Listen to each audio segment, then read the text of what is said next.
chacune de vous. Soyez les bienvenus dans cette église paroissiale de Sainte-Émilie. Aujourd'hui, c'est un grand jour de fête. Avec mon frère Gilles, nous rendons grâce à Dieu pour ses 50 ans de vie sacerdotale. Il a été ordonné prêtre dans cette église le 18 juin 1972. C'est un jubilé d'or sacerdotal. Il va présider cette messe d'action de grâce, accompagné de quelques prêtres et 2 évêques, dont Monseigneur le cardinal Gérald Cyprien Lacroix, archevêque de Québec, qui va prononcer l'homélie. Sa fidélité, son engagement et son dévouement sont remarquables chez lui. Rendons grâce pour toutes ces années à faire connaître la bonté de Dieu qui a rayonné autour de lui. Prenons le temps, pendant cette Eucharistie, de dire merci pour tout le bonheur que la vie sacerdotale lui a apporté. Levons-nous et débutons cette fête par le chant, le psaume de la création.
Bonjour. Alors, très cordiale bienvenue à chacune et chacun de vous. La fête est commencée avec ce très beau chant « Mon Dieu, tu es grand, tu es beau. Tu es le Dieu d'amour. » Alors, cette journée, moi, je souhaite qu'on la vive justement dans l'amour et la foi. C'est ce qui nous caractérise depuis notre baptême, et c'est pourquoi on commence cette grande fête ici même dans cette église où j'ai été ordonné prêtre il y a 50 ans. Je pensais avoir la joie de dire que l'évêque qui m'a ordonné vivait encore, mais il est décédé, ses funérailles ont eu lieu hier à Trois-Rivières. Bon, mais il nous accompagne d'une autre façon. Hein? Alors, donc, je voudrais vous présenter, merci à chacune et chacun d'être là, mais je voudrais vous présenter les confrères évêques et les confrères et amis prêtres qui sont ici dans le chœur. Vous pouvez peut-être vous asseoir. Je ne voudrais pas vous fatiguer trop en commençant. Bon, alors, évidemment, il y a mon ami, notre ami, le cardinal Gérald Cyprien Lacroix, comme a dit Aurélien, qui va prononcer l'homélie. Ensuite, il y a un autre confrère évêque, Paul Lortie, qui est évêque émérite de Mont-Laurier. Ensuite, je vais continuer de ce côté-là. Jacques Michaud, un ami de la famille depuis longtemps, donc Jacques Michaud. Ensuite, l'abbé Denis Lalancette, qui est curé dans le secteur Lotbinière-Boisfranc, qui vit, il y a une maison à Lotbinière à côté de François, mon frère. Ensuite, un autre ami, confrère et ami, Gilles Réaume, avec qui j'ai déjà fait des voyages, à qui on est allé à Lourdes ensemble, entre autres. Et de ce côté-ci, là, il y a des diacres permanents. Je ne veux pas oublier personne. Alors, il y a d'abord Denis Potvin, qui agit comme diacre d'office. C'est un ami personnel, il vit à Saint-Nicolas. Ensuite, il y a le vicaire de l'ensemble des 8 paroisses ici de ce regroupement, qui est l'abbé Réal Grenier. Ensuite, mon ami compagnon du Paraguay, Jean-Luc Laflamme. Et ensuite, il y a 2 diacres permanents qui sont des amis, René Boisvert et puis Gilles Perron. Les 2 sont du diocèse de Sherbrooke. Alors, comme de quoi qu'on ne met pas de barrière d'un diocèse à l'autre, puis il n'y a pas de barrière dans l'amitié. Alors, ceci dit, on va continuer notre célébration en demandant au Seigneur de venir purifier nos cœurs. Je suis sûr que c'est commencé, mais ça prend de la finition partout. Alors, on se lève pour le rite pénitentiel.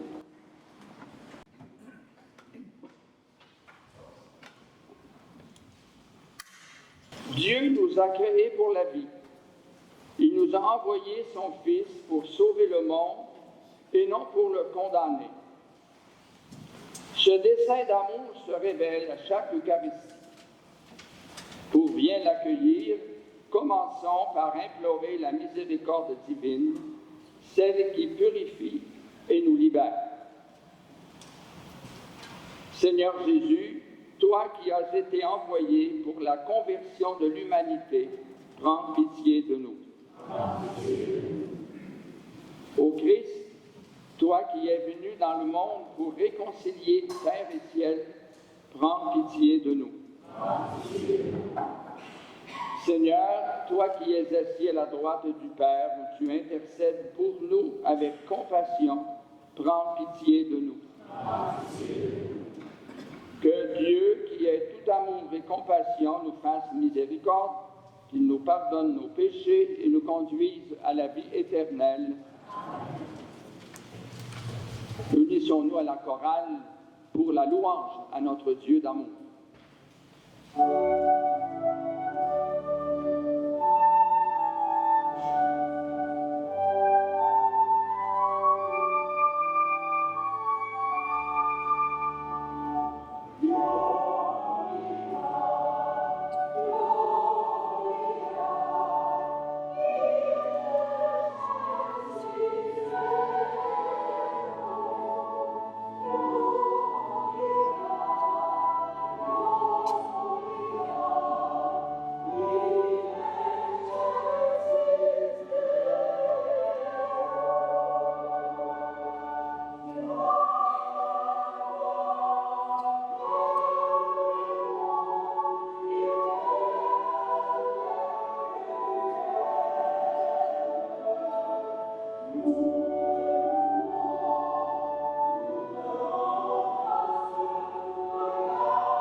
Prions le Seigneur. Seigneur Dieu, tu montres aux égarés la lumière de la vérité pour qu'ils puissent reprendre le bon chemin. Donne à tous ceux et celles qui se déclarent chrétiens de rejeter ce qui est contraire à ce nom et de rechercher ce qui lui fait honneur. Par Jésus-Christ, ton Fils, notre Seigneur, qui vit et règne avec toi dans l'unité du Saint-Esprit, Dieu pour les siècles des siècles.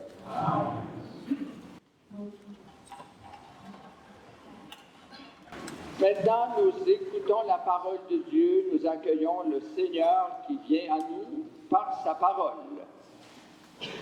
La première lecture du livre du Deutéronome, justement, c'est Dieu lui-même qui nous dit que sa parole, elle est accessible. Elle est proche de nous, elle est même dans notre cœur. Dans la deuxième lecture, c'est Saint Paul qui nous dit que cette même parole de Dieu, elle a un visage, elle a un nom, c'est Jésus, le Fils de Dieu. Et enfin, dans l'Évangile, Jésus démontre que la proximité de Dieu et celle qu'on est appelé à vivre dépasse toutes les conventions et les consignes sociales. Alors, la première lecture va être lue par ma sœur aînée, Claire. Ensuite, la deuxième lecture par un ami de longue date, depuis 50 ans, Gaétan Laroche.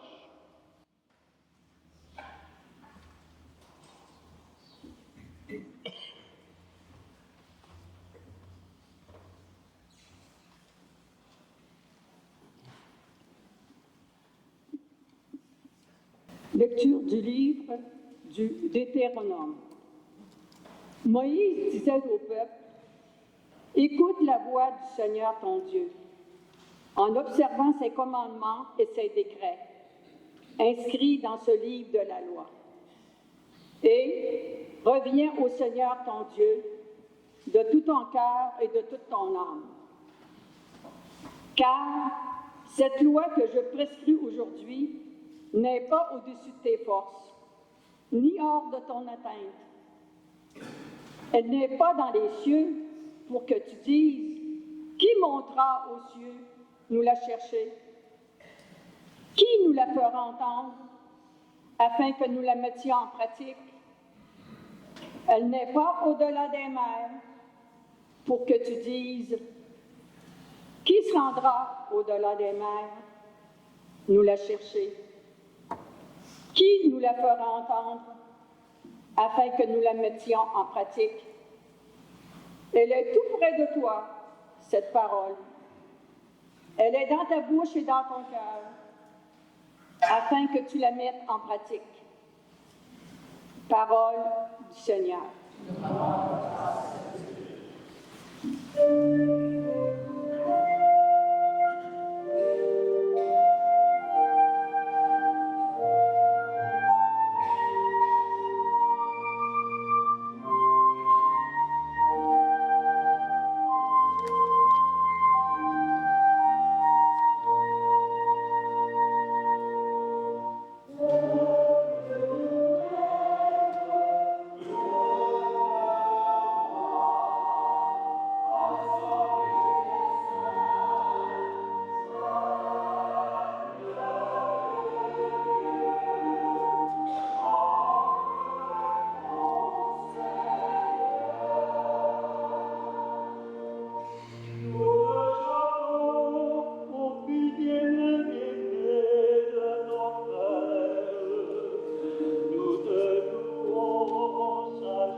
Lecture de la lettre de saint Paul apôtre aux Colossiens. Le Christ Jésus est l'image du Dieu invisible, le premier-né avant toute créature. En lui, tout fut créé, dans le ciel et sur la terre. Les êtres visibles et invisibles, puissance, principauté, souveraineté, domination, tout est créé par lui et pour lui. Il est avant toute chose et tout subsiste en lui. Il est aussi la tête du corps, la tête de l'Église. C'est lui le commencement, le premier-né d'entre les morts, afin qu'il ait en tout la primauté. Car Dieu a jugé bon qu'habite en lui toute plénitude et que tout, par le Christ, lui soit enfin réconcilié, faisant la paix par le sang de sa croix, la paix pour tous les êtres sur la terre et dans le ciel. Parole du Seigneur.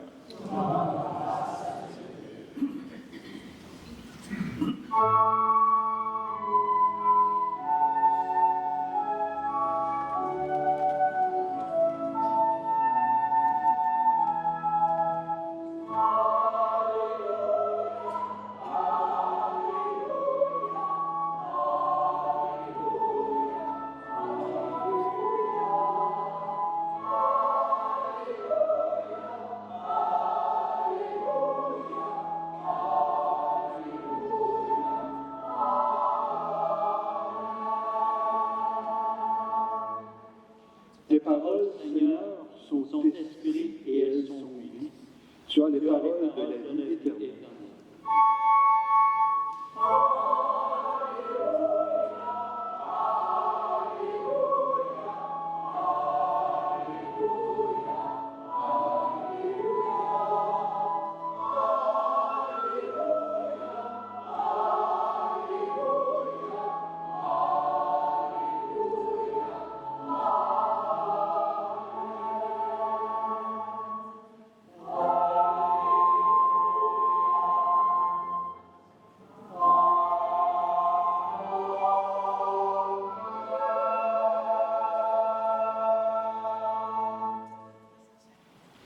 Le Seigneur soit avec vous. Évangile de Jésus-Christ selon saint Luc. En ce temps-là, voici qu'un docteur de la loi se leva et mit Jésus à l'épreuve en disant : « Maître, que dois-je faire pour avoir en héritage la vie éternelle ?» Jésus lui demanda : « Dans la loi, qu'y a-t-il d'écrit et comment lis-tu » L'autre répondit : « Tu aimeras le Seigneur ton Dieu de tout ton cœur, de toute ton âme, de toute ta force et de toute ton intelligence, et ton prochain comme toi-même. » Jésus lui dit : « Tu as répondu correctement. Fais ainsi et tu vivras. » Mais lui, voulant se justifier, dit à Jésus : « Et qui est mon prochain ?» Jésus reprit la parole. Un homme descendait de Jérusalem à Jéricho, et il tomba sur des bandits. Ceux-ci, après l'avoir dépouillé et roué de coups, s'en allèrent, le laissant à moitié mort. Par hasard, un prêtre descendait par ce chemin, il le vit et passa de l'autre côté. De même, un Lévite arriva à cet endroit, il le vit et passa de l'autre côté. Mais un Samaritain, qui était en route, arriva près de lui. Il le vit et fut saisi de compassion. Il s'approcha et pansa ses blessures en y versant de l'huile et du vin. Puis, il le chargea sur sa propre monture, le conduisit dans une auberge et prit soin de lui. Le lendemain, il sortit 2 pièces d'argent et les donna à l'aubergiste en lui disant : « Prends soin de lui. Tout ce que tu auras dépensé en plus, je te le rendrai quand je repasserai. » Lequel des 3, à ton avis, a été le prochain de l'homme tombé aux mains des bandits? Le docteur de la loi répondit : « Celui qui a fait preuve de pitié envers lui. » Jésus lui dit : « Va, et toi aussi, fais de même. » Acclamons la parole de Dieu.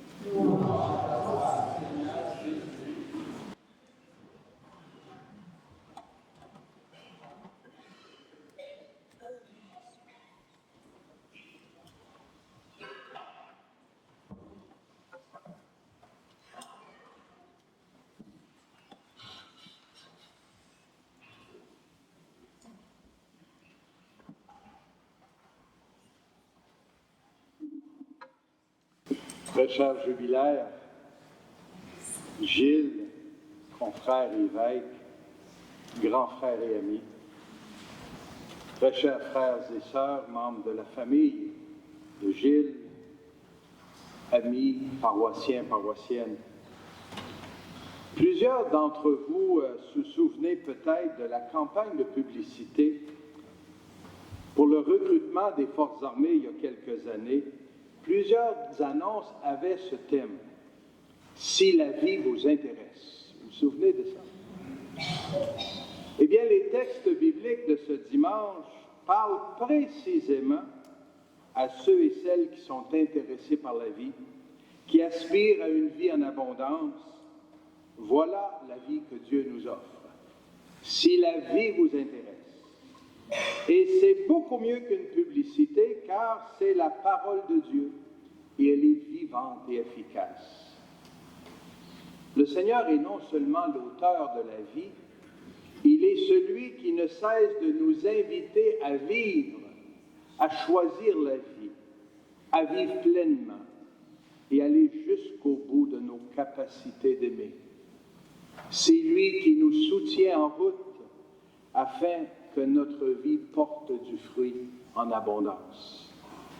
Nous avons entendu l'invitation du livre du Deutéronome en première lecture. Écoute la voix du Seigneur ton Dieu en observant ses commandements et ses décrets inscrits dans ce livre de la loi. Elle est tout près de toi, cette parole. Elle est dans ta bouche et dans ton cœur afin que tu la mettes en pratique. La loi de Dieu, la parole de Dieu ne peut pas être réduite à une série de règlements parce qu'elle est une loi d'amour écrite sur nos cœurs. Si nous écoutons cette parole et décidons d'y adhérer, tous les autres préceptes de l'Évangile et de l'Église prendront sens. Saisir cela, cette parole.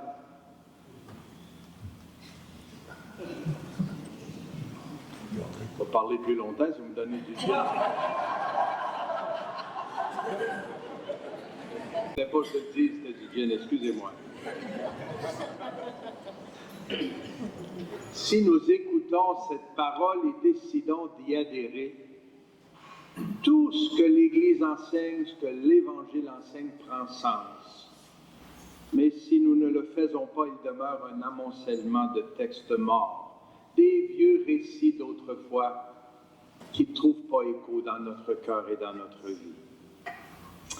En 1935, à Montréal, était publié un petit livre qui s'intitulait « Faites ça et vous vivrez ». Est-ce qu'il y en a qui se rappellent de ce petit livre-là? Oui.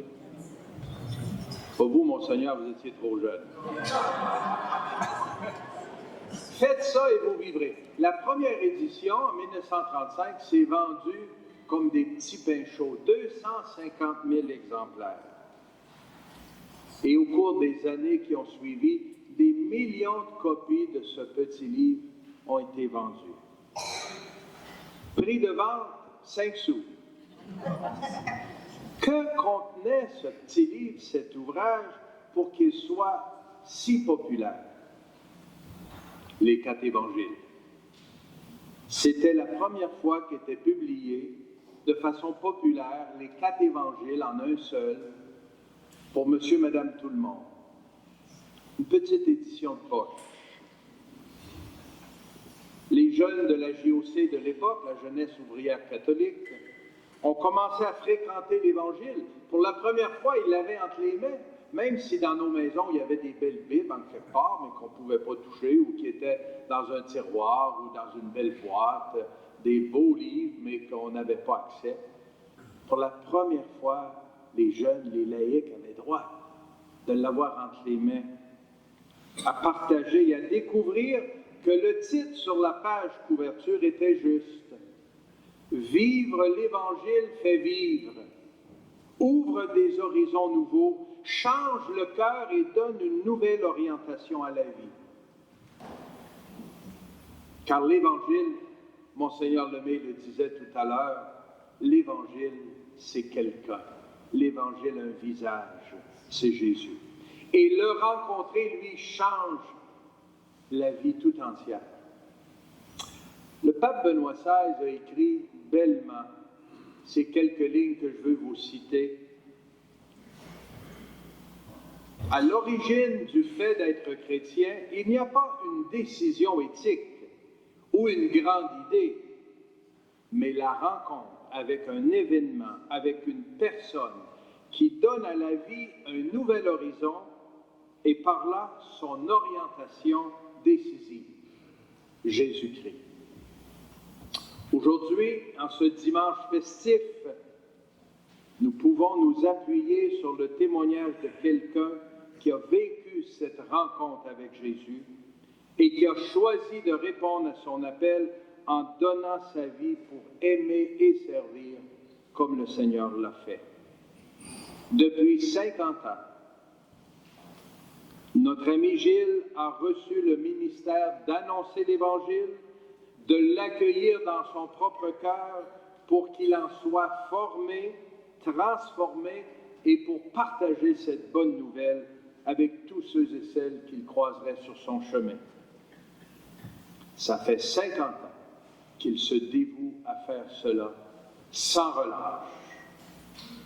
Avec raison, nous sommes rendus aujourd'hui ici à Saint-Émilie de Leclercville pour rendre grâce à Dieu et célébrer avec lui. Faites ça et vous vivrez se traduit dans la vie de Monseigneur Lemay. Ma vocation m'a rendu heureux. C'est lui-même qui écrivait récemment, et je le cite, « J'ai été ordonné prêtre à 24 ans. Je ne l'ai jamais regretté. Chaque jour, j'ai éprouvé de la joie à être au service du Seigneur et de mes frères et sœurs en humanité. » C'est donc vrai, mes amis, que cette parole inscrite dans notre cœur depuis notre baptême, cet appel à en vivre, rend heureux et fécond celui ou celle qui accepte d'en faire son chemin de vie. Merci Gilles pour ton témoignage de fidélité, de générosité, de persévérance. 50 ans, c'est pas rien. Un dicton dit « Engagez-vous, vous verrez du pays ». Eh bien, tu t'es engagé à fond, pleinement, et tu as servi comme prêtre et évêque au cours des 50 dernières années, et t'en as vu du pays. Dans le diocèse de Québec, dans la région de Vanier comme vicaire, de nombreuses années en Amérique latine, au Paraguay comme missionnaire, ensuite comme curé sur la rive sud, Saint-Nicolas, Saint-Rédempteur, Saint-Étienne, puis après comme évêque auxiliaire à Québec, et enfin dans le Grand Nord, comme évêque du diocèse d'Amos. Tu en as vu du pays, mais tu as surtout vu et fait route avec du monde, partout où tu as été. Des frères et des sœurs que tu as aimés et servis pour qu'ils découvrent celui qui est le chemin, la vérité et la vie. J'ai toujours admiré chez toi ta passion, ton engagement pour l'annonce de l'Évangile, pour l'évangélisation. Après un demi-siècle de vie comme prêtre et évêque, ton cœur brûle encore pour faire connaître, aimer, servir Jésus. Tu es encore un amoureux de ta vocation, du Seigneur et du monde. Ça paraît. L'Évangile proclamé en ce dimanche est particulièrement intéressant alors que nous célébrons un jubilé d'or. Ce qui nous est partagé par la parole de Dieu ne se limite pas seulement à Gilles, à son histoire, mais aussi à la nôtre, à notre vie. Le Seigneur, vous l'avez remarqué, ce n'est pas la première fois.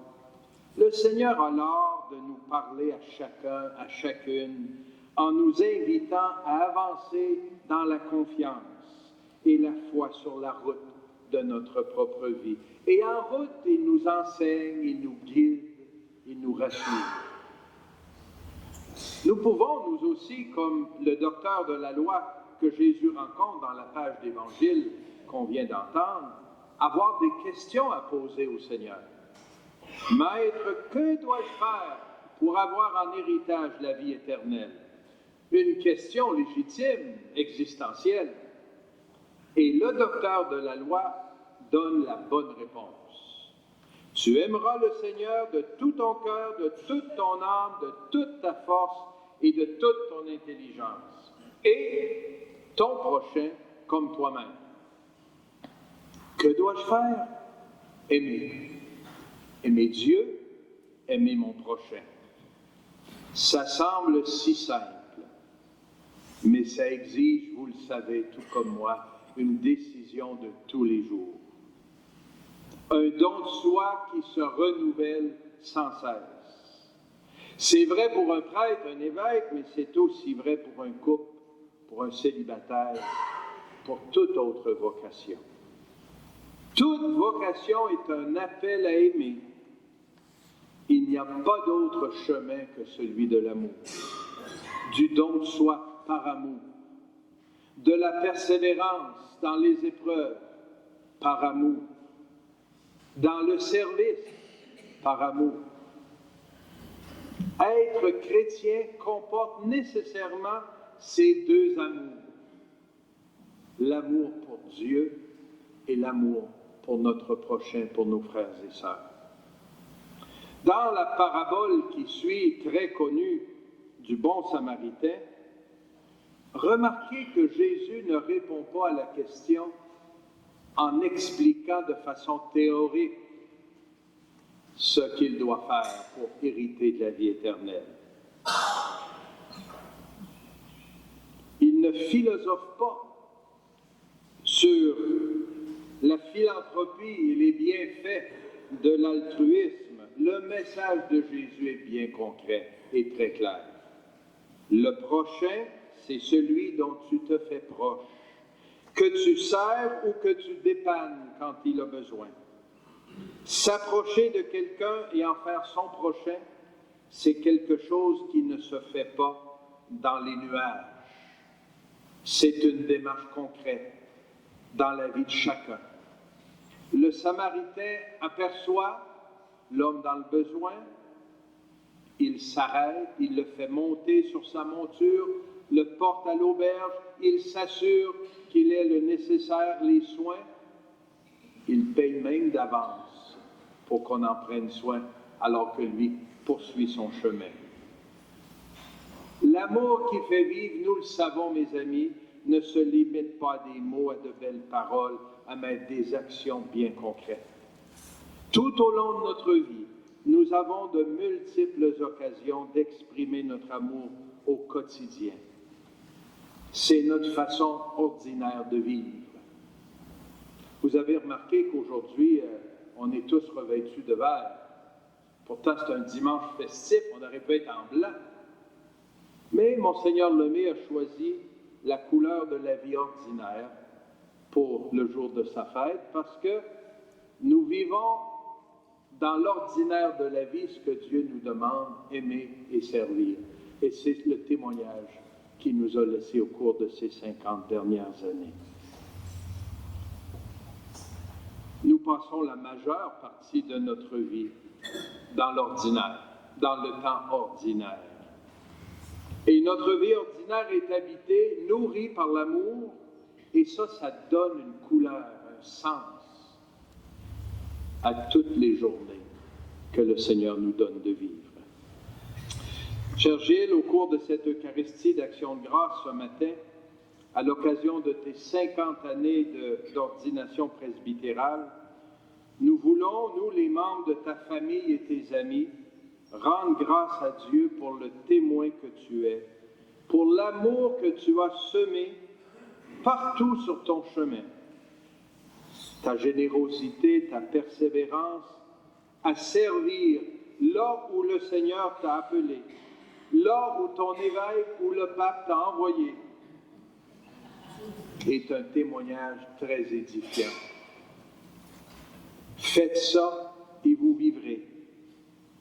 Merci d'être un exemple vivant que suivre Jésus, écouter et mettre en pratique l'Évangile fait vivre et rend heureux. Ta vie nous invite à prendre ce même chemin avec Jésus. Et permets-moi, cher Gilles, de conclure en citant un extrait du texte que tu as publié récemment dans le bulletin d'information de ton diocèse d'Amos. Tu écrivais « Ma vie, je l'ai toujours voulu dans l'imitation de Jésus qui a passé sa vie en faisant le bien et en aimant comme il était aimé de son Père. Comme le Père m'a aimé, moi aussi je vous ai aimé. Demeurez dans mon amour. Mon cœur déborde de joie aujourd'hui. J'ai le bonheur de témoigner non seulement que ma vocation sacerdotale m'a rendu heureux, mais surtout que le Seigneur a été fidèle à la promesse qu'il m'a faite qu'en le suivant et en aimant sans limite, je serai heureux. Bon anniversaire, bon jubilé. Et je vais répéter en terminant la phrase que Monseigneur Laurent Noël a prononcée le jour de ton ordination et que le cardinal Ouellet a prononcée lors de ton ordination épiscopale. Que le Seigneur achève en toi ce qu'il a si bien commencé.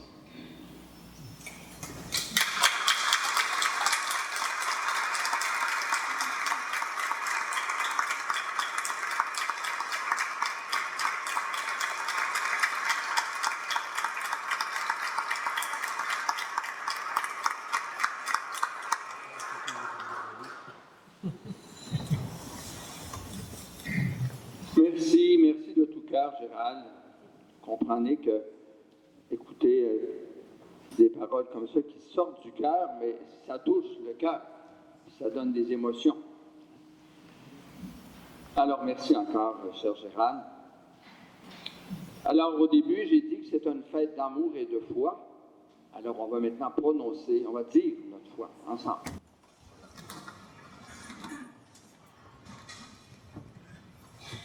Je crois en Dieu, le Père Tout-Puissant, Créateur du ciel et de la terre, et en Jésus-Christ, son Fils unique, notre Seigneur, qui a été conçu du Saint-Esprit, né de la Vierge Marie, a souffert sous Ponce Pilate, a été crucifié, est mort, a été enseveli, est descendu aux enfers, le troisième jour est ressuscité des morts, est monté aux cieux, est assis à la droite de Dieu, le Père Tout-Puissant, d'où il viendra juger les vivants et les morts.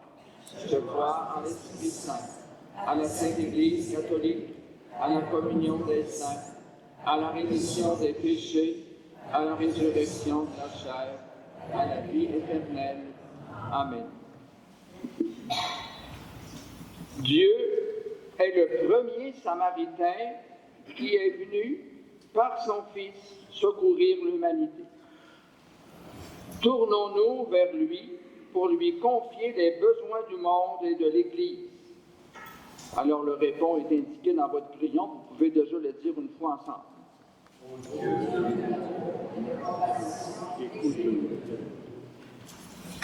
Pour l'Église, afin que, grâce à l'Esprit, elle demeure toujours prête à accueillir et à soigner toute personne meurtrie par la vie, prions le Seigneur. Ô Dieu d'amour et de compassion, écoute-nous. Pour les gens en poste d'autorité, afin qu'ils s'engagent toujours davantage dans la promotion de la justice et la reconnaissance des droits de la personne, prions le Seigneur. Ô Dieu d'amour et de compassion, écoute-nous. Pour nos familles, afin qu'elles restent attentives aux besoins de leurs membres et de tout être humain, prions le Seigneur. Ô Dieu d'amour et de compassion, écoute-nous. Pour les jeunes, afin qu'ils redécouvrent le vrai sens de l'amour du prochain pour raffermir leur esprit de service et de don de soi, prions le Seigneur. Ô Dieu d'amour et de compassion, écoute-nous.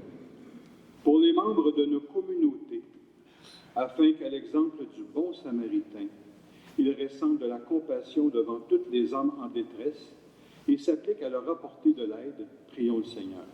Ô Dieu d'amour et de compassion, écoute-nous. Je vous laisse quelques secondes pour présenter au Seigneur vos demandes personnelles et celles qui vous ont été confiées.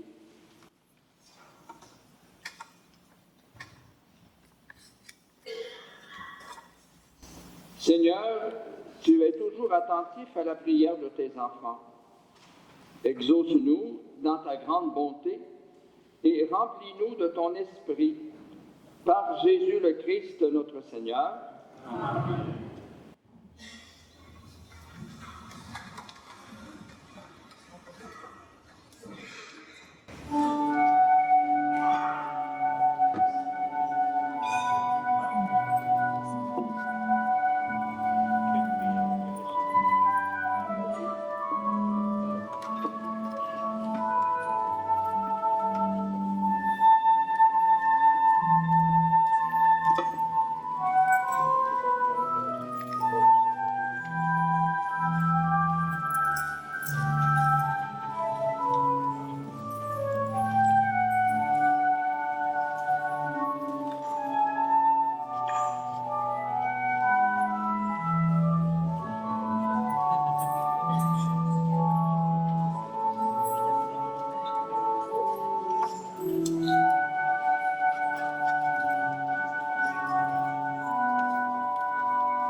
Prions ensemble au moment d'offrir le sacrifice de toute l'Église.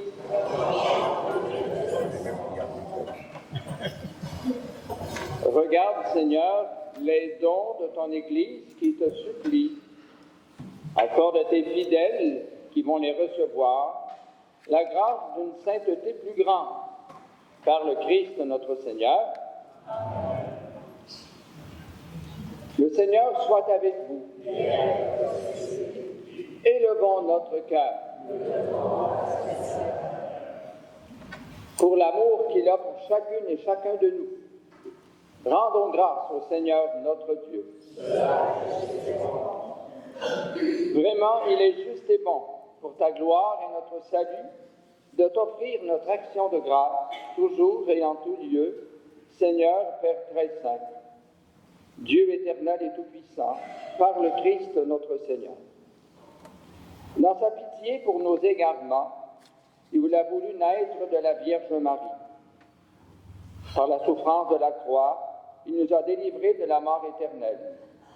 Par sa résurrection d'entre les morts, il nous a donné la vie qui n'aura pas de fin.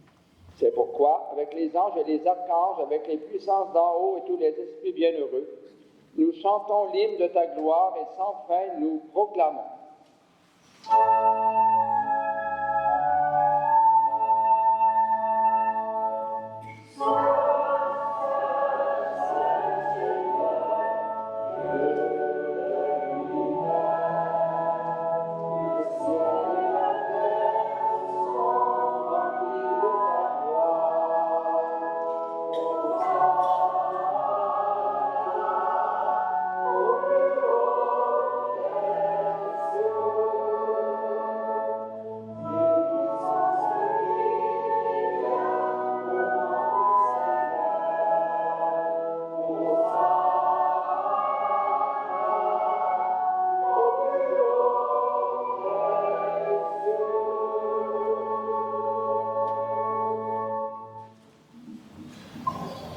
qui es vraiment saint, toi qui es la source de toute sainteté, Dieu notre Père, nous voici rassemblés devant toi et dans la communion de toute l'Église en ce premier jour de la semaine.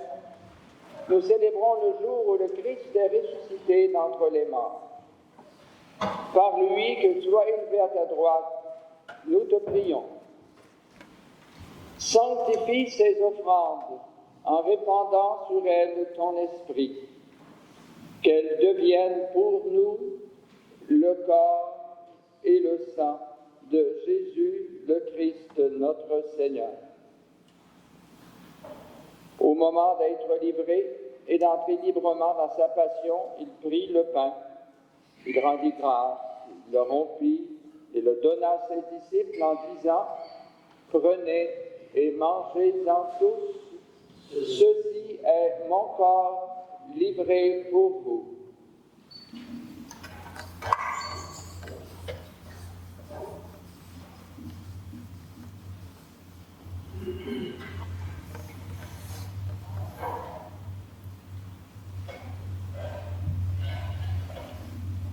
De même, après le repas, il prit la coupe. De nouveau, il rendit grâce et la donna à ses disciples en disant « Prenez et buvez-en tous, car ceci est la coupe de mon sang, le sang de l'alliance nouvelle et éternelle, qui sera versé pour vous et pour la multitude en rémission des péchés. Vous ferez cela en mémoire de moi. »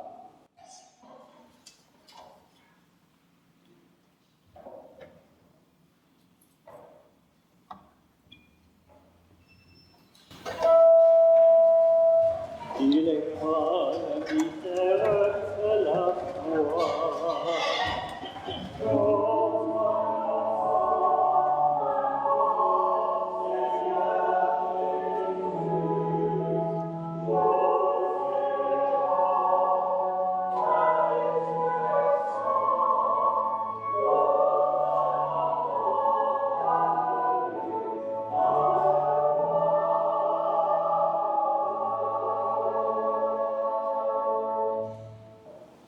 En faisant mémoire de la mort et de la résurrection de ton Fils, nous t'offrons, Seigneur, le pain de la vie et la coupe du salut, et nous te rendons grâce, car tu nous as estimés dignes de nous tenir devant toi pour te servir.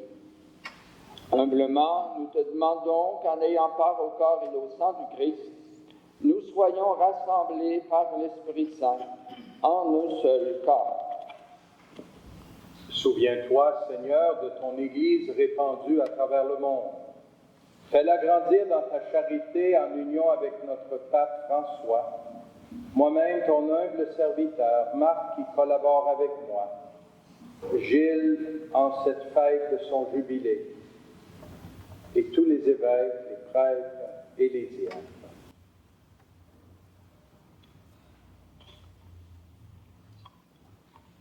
Souviens-toi aussi de nos frères et sœurs qui se sont endormis dans l'espérance de la résurrection, et souviens-toi dans ta miséricorde de tous les défunts. Pensons à toutes les personnes qui vont mourir aujourd'hui sur la terre. Accueille-les dans la lumière de ton visage. Sur nous tous et toutes enfin, nous implorons ta bonté. Nous implorons ta bonté sur nos familles, sur toutes les familles de la terre, spécialement celles qui souffrent. Permets qu'avec la Vierge Marie, la bienheureuse Mère de Dieu, avec Saint Joseph, son époux, les apôtres et tous les saints et saintes qui ont fait ta joie au long des âges, nous ayons part à la vie éternelle et que nous chantions ta louange et ta gloire par ton Fils Jésus le Christ. Par lui, avec lui et en lui, à toi, Dieu, le Père Tout-Puissant, dans l'unité du Saint-Esprit, tout honneur et toute gloire pour les siècles des siècles.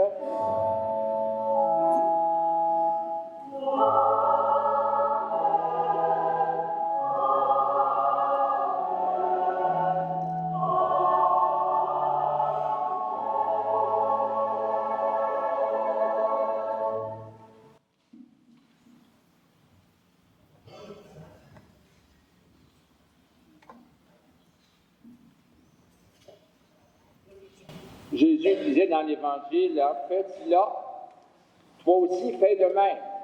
Toi aussi fais de même. Jésus nous a appris à prier, puis il nous dit, ben toi aussi fais de même. La prière qu'on va dire maintenant, c'est mes parents qui me l'ont appris. Lorsqu'on priait à la maison. Et c'est important aujourd'hui qu'on retrouve, je dirais, ce bienfait, les fruits de la prière en famille. Alors portons dans notre cœur nos enfants, nos petits-enfants, toutes nos familles en ce moment-ci. Puis prions pour les enfants qui se retrouvent seuls et orphelins pour des causes de guerre et autres. Notre Père, qui es aux cieux, que ton nom soit sanctifié, que ton règne vienne, que ta volonté soit faite sur la terre comme au ciel. Donne-nous aujourd'hui notre pain de ce jour. Pardonne-nous nos offenses, comme nous pardonnons aussi à ceux qui nous ont offensés. Et ne nous laisse pas entrer en tentation, mais délivre-nous du mal.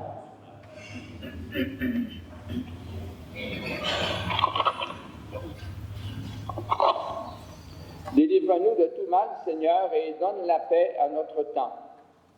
Soutenus par ta miséricorde, nous serons libérés de tout péché, à l'abri de toute épreuve, nous qui attendons que se réalise cette bienheureuse espérance, l'avènement de Jésus-Christ, notre Sauveur.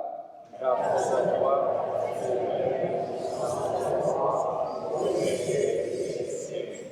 Seigneur Jésus-Christ, tu as dit à tes apôtres, je vous laisse la paix, je vous donne ma paix.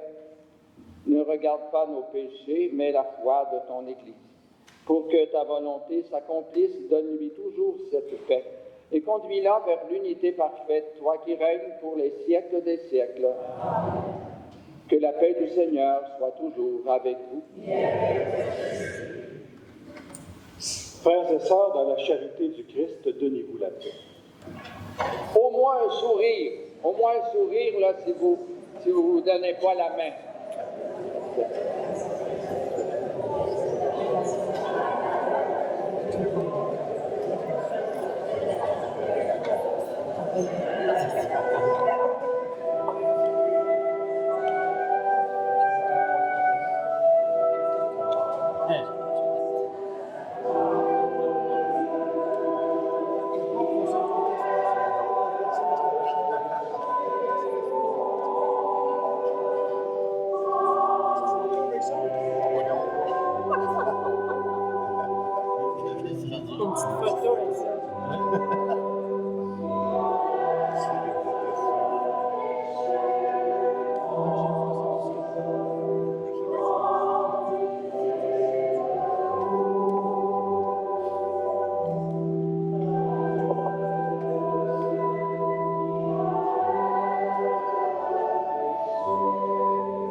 Voici l'agneau de Dieu.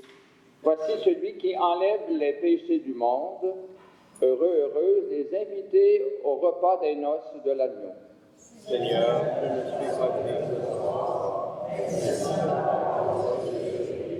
Que le corps et le sang du Christ nous gardent pour la vie éternelle.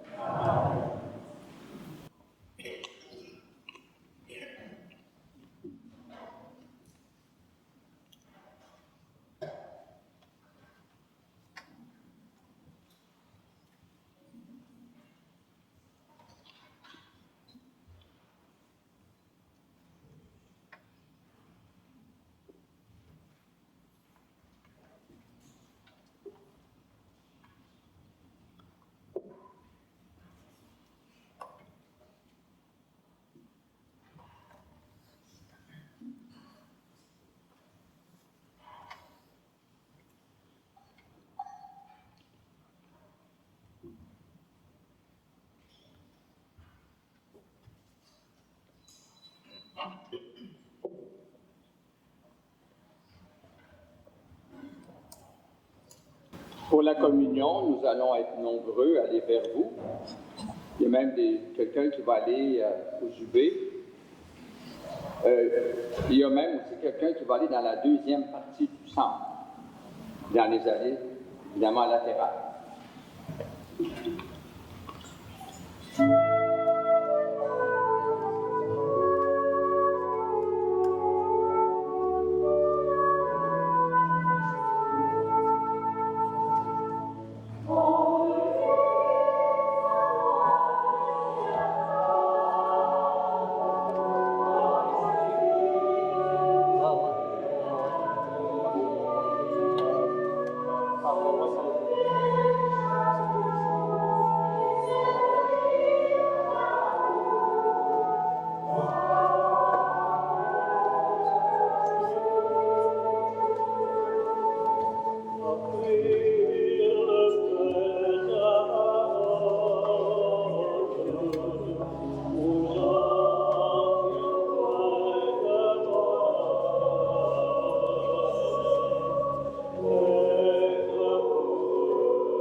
Je ne pensais pas qu'on aurait cette anecdote-là à se rappeler de mon 50e.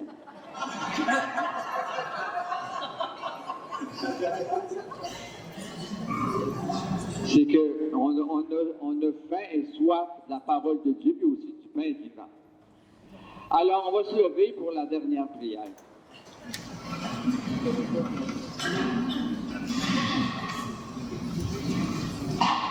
Nous avons reçu tes bienfaits, Seigneur, et nous te supplions, chaque fois que nous célébrons ce mystère, fais grandir en nous ton œuvre de salut. Par Jésus le Christ, notre Seigneur. Vous pouvez vous asseoir. Mon frère Émilien a des consignes à donner pour ce qui s'en vient après.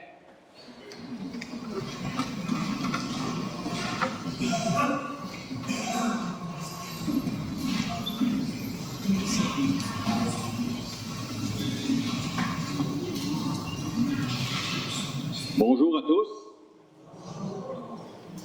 Merci d'être là en si grand nombre.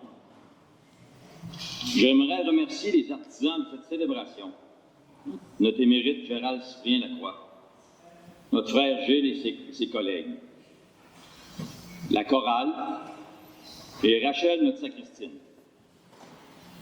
Comme vous avez remarqué, il y a à votre disposition du désinfectant pour les mains. Votre discrétion. Vous serez gentil d'apporter des prions à l'arrière sur les tables. Merci. Il y aura une photo de groupe prise sur le perron d'église. Un beau souvenir. Maintenant, pour ceux qui ont reçu une invitation, la fête se poursuit à la salle de l'Aubinière. Bonne continuation et à plus.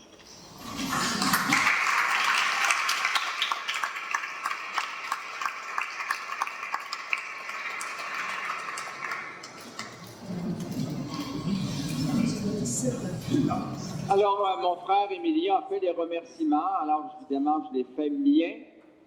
Et puis, je remercie les gens qui se sont joints à nous, qui n'étaient pas du nombre de ceux qui vont venir maintenant à l'Aubinière. Et merci d'avoir été là.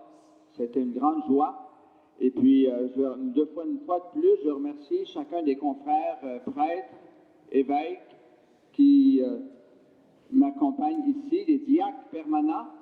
De même que, évidemment, un immense merci à mon ami Gérald Cyprien Lacroix, l'archevêque de Québec, qui a prononcé l'homélie que vous avez entendue. Le Seigneur soit avec vous. Que Dieu Tout-Puissant vous bénisse, le Père, le Fils et le Saint-Esprit. Amen. Allez dans la paix du Christ. Dieu.